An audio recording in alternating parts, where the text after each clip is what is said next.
Hello guys and welcome to the channel. Today I'm going to show you how you can send fax message from your Alcatel 1SE Lite. So now first I'll open the Play Store.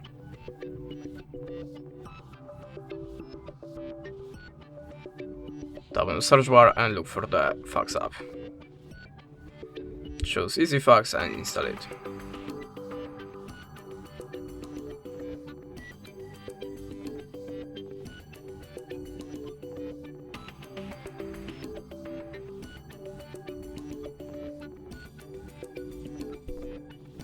Remember that you have your free case banner. To show it again after the setup you have to reopen the app. Okay, now we have to add the permissions to camera into the files.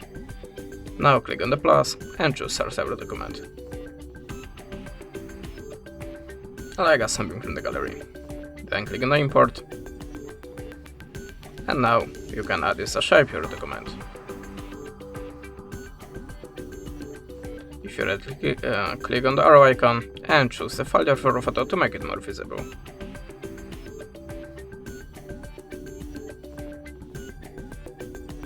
If you're ready, click Accept icon.